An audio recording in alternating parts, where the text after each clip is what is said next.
మీ మోకాల నొప్పులకు ఎటువంటి సర్జరీ లేకుండా ఎపియాన్ పెయిన్ క్లినిక్ అందిస్తున్న అత్యాధునిక చికిత్స. సో జనసేన పార్టీ వైపు చాలా మంది నాయకులు చూపులున్నాయి. కూటమి ప్రభుత్వం అధికారంలోకి వచ్చిన తర్వాత డిప్యూటీ సీఎంగా పవన్ కళ్యాణ్ ఆయన మంత్రిగా అయిన తర్వాత సో రోజు రోజుకి పవన్ కళ్యాణ్ గ్రాఫ్ అనూహ్యంగా పెరుగుతుందనే చెప్పాలి.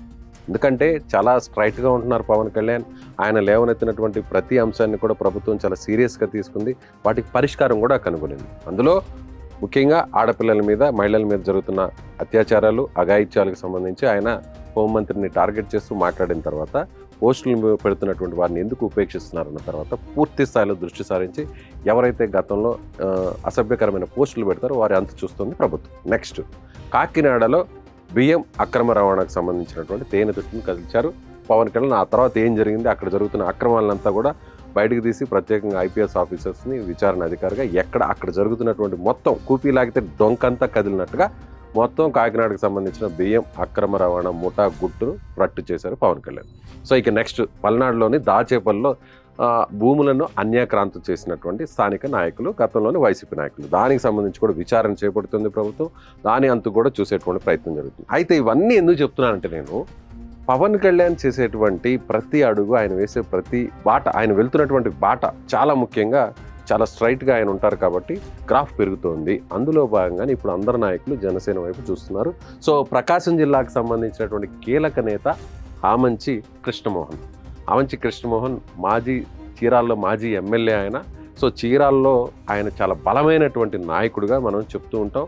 అదేవిధంగా ఇప్పుడు ఆయన ప్రస్తుతం కాంగ్రెస్ పార్టీలో ఉన్నారు. గతంలో ఆయన కాంగ్రెస్ పార్టీలోనే ఉండి, అంటే కొంజేటి రోషయ్య గారి అనుచరుడిగా ఆయన చీరాలలో ఆయన గెలిచారు.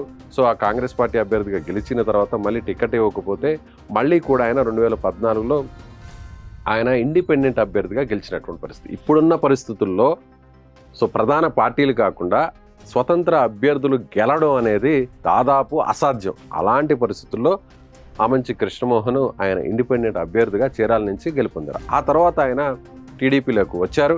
టీడీపీలో మంత్రి పదవిని ఆశించారు. సో అక్కడ మంత్రి పదవి దక్కకపోవడంతో ఆయన మళ్ళీ అక్కడి నుంచి వైసీపీకి వెళ్ళారు. వైసీపీకి వెళ్ళిన తర్వాత సో అక్కడ కూడా టీడీపీ నుంచి గెలిచినటువంటి ఎవరైతే ఉన్నారో కర్ణం బలరాం, ఆయన టీడీపీని వీడి వైసీపీకి వచ్చారు. సో ఈయన వైసీపీని వీడి ఇప్పుడు వైసీపీలో ఉన్నప్పటికీ కూడా చీరాల టికెట్ని ఆయన కాకుండా ప్రస్తుతం సిట్టింగ్ ఎమ్మెల్యేగా ఉన్నటువంటి కర్ణం బలరాం కుమారుడికి టికెట్ ఇచ్చింది లాస్ట్ టైము నాయకత్వం. సో అందుకనే ఆయన పర్చూరుకు వెళ్ళమన్నారు వైసీపీ నాయకత్వం. పర్చూరుకు వెళ్ళడానికి ఇష్టపడినటువంటి ఆమంచి కృష్ణమోహన్ చీరాల ఎమ్మెల్యే టికెట్ కావాలని కోరితే వైసీపీ అధిష్టానం నిరాకరించింది. సో ఆయన వైసీపీని వీడి కాంగ్రెస్ పార్టీలో జాయిన్ అయ్యి షర్మిల నాయకత్వంలో పనిచేసి గత ఎన్నికల్లో ఆయన కాంగ్రెస్ పార్టీ అభ్యర్థిగా చీరాల నుంచి పోటీ చేశారు. ఆయన ఒకటే చెప్పారు, కర్ణం బలరాం తన రాజకీయ భవిష్యత్తును ఇబ్బంది పెట్టే విధంగా తాను ఇక్కడ ఆల్రెడీ గెలిస్తే ఇక్కడ నేను వైసీపీలో ఉంటే ఆయన వైసీపీలో జాయిన్ అయ్యి తన పదవికి ఎత్తు పెట్టారు. కాబట్టి కర్ణం బలరాం కుమారుడి ఓటమి చూసేంత వరకు కూడా వదిలిపెట్టనని ఆయన శపథం చేశారు. ఆ శపథానికి తగ్గట్టే ఓడిచ్చారు చీరాలలో. సో ఒకసారి చీరాల నియోజకవర్గానికి సంబంధించినటువంటి ముఖ చిత్రాన్ని ఒకసారి మనం పరిశీలిస్తే, సో ఇక్కడ నుంచి చూసినట్లయితే తెలుగుదేశం పార్టీ అలాగే కాంగ్రెస్ పార్టీ ఇక్కడ ప్రధానంగా గత కొన్ని పర్యాయాల నుంచి కూడా గెలుస్తూ వస్తున్నారు. తెలుగుదేశం పార్టీ కూడా అదే స్థాయిలో బలం ఉంది. తెలుగుదేశం పార్టీ నుంచి మాలకొండ యాదవ్ ఆయన గత ఎన్నికల్లో పోటీ చేశారు. సో అక్కడ ఆయన టీడీపీ నుంచి గెలుపొందారు.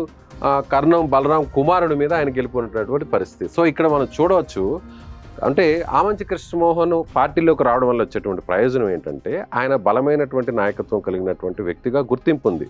సో ఇప్పుడు అదే సామాజిక వర్గానికి సంబంధించినటువంటి వ్యక్తి కాబట్టి ఎన్నికలకు ముందు ఆయన జనసేన పార్టీలోకి వస్తారనేటువంటి చర్చ కూడా నడిచింది. కానీ ఆయన ఎందుకంటే ఆయన సీటుని ఆశించాడు. ఒకవేళ జనసేన పార్టీలోకి రావాలంటే జనసేన పార్టీ నుంచి టికెట్ ఇచ్చి ఉండాలి. కానీ పొత్తుల్లో భాగంగా అక్కడ టీడీపీ పోటీ చేసిన చీరాల నుంచి కాబట్టి జనసేన పార్టీలోకి వచ్చినా కూడా ఉపయోగం లేదనేటువంటి ఉద్దేశంతో కాంగ్రెస్ పార్టీలో ఆయన పోటీ చేశారు. కాంగ్రెస్ పార్టీలో కూడా ఒకసారి ఆయనకి ఎన్ని ఓట్లు వచ్చాయి కూడా ఒకసారి పరిశీలన చేద్దాం ఆమంచి కృష్ణమోహన్కి.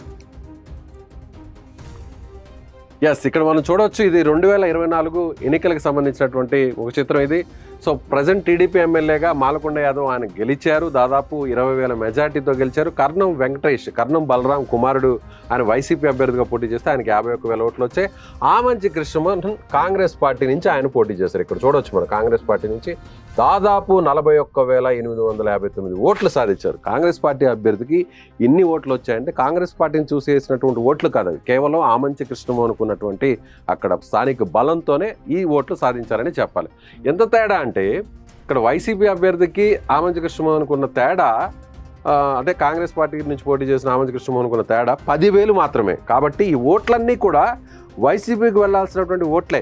కాబట్టి ఖచ్చితంగా ఇక్కడ టీడీపీ విజయం సాధించడంలో కీలక భూమిక పోషించారు ఆమంచి కృష్ణమోహన్. ఆయనకు సొంతంగానే దాదాపు 30 నుంచి 35,000 ఓట్లు ఆయనకి ఓటు బ్యాంక్ ఉందని చెప్పొచ్చు. ఈ గ్రాఫ్ను ఒకసారి దీన్ని మనం ఒకసారి ముఖ చిత్రాన్ని చూస్తే, కాబట్టి ఆమంచి కృష్ణమోహన్ ఇక్కడ మనం ప్రీవియస్ కూడా ఒకసారి గమనిస్తే లాస్ట్ టైం వైసీపీ నుంచి ఆయన పోటీ చేశారు, 66,000 ఓట్లు వచ్చాయి.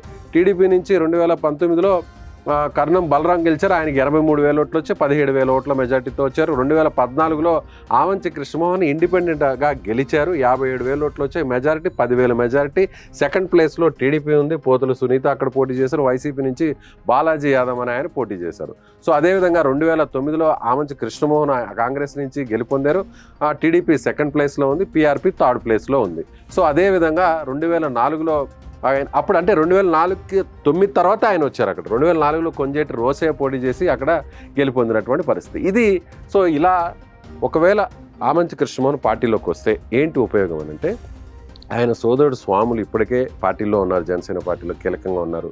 ఆయన కూడా టికెట్ని ఆశించారు, కానీ పొత్తుల్లో భాగంగా టికెట్ ఇవ్వని పరిస్థితి. గిద్దలూరు టికెట్ని ఆశించారు, చీరాల టికెట్ని ఆశించారు. పొత్తుల్లో భాగంగా ఆ సీట్లు టీడీపీకి వెళ్ళినట్టు పరిస్థితి. అయితే ఇప్పుడు ఆమంచి కృష్ణమోహన్ వచ్చిన తర్వాత చీరాలతో పాటు చుట్టుపక్కల ఉన్నటువంటి నియోజకవర్గాల్లో కూడా ఆయన ప్రభావం ఉంటుందనేటువంటి ఉద్దేశంతో జనసేన పార్టీలోకి తీసుకునే అవకాశం ఉంటుంది అనే చర్చ నడుస్తుంది.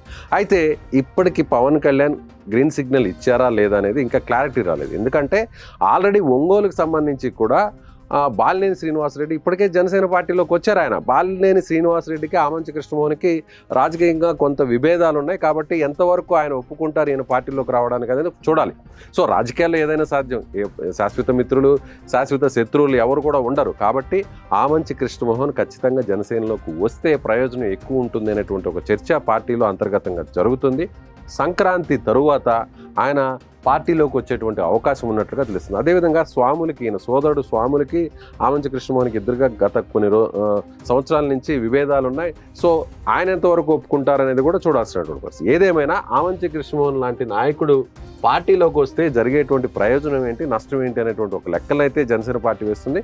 సో భవిష్యత్తులో అయితే మాత్రం ఖచ్చితంగా లోకల్గా స్థానికంగా పట్టున్నటువంటి నాయకుల్ని తీసుకోవాలనేటువంటి ఆలోచన ప్రస్తుతం జనసేన చేస్తుంది. కాబట్టి సో ఆల్మోస్ట్ కృష్ణమోహన్ రావడానికే అవకాశాలు ఎక్కువగా ఉన్నాయనేది మనం చెప్పవచ్చు. మీరేమనుకుంటున్నారు? ఆమంచి కృష్ణమోహన్ జనసేన పార్టీలోకి వస్తారా?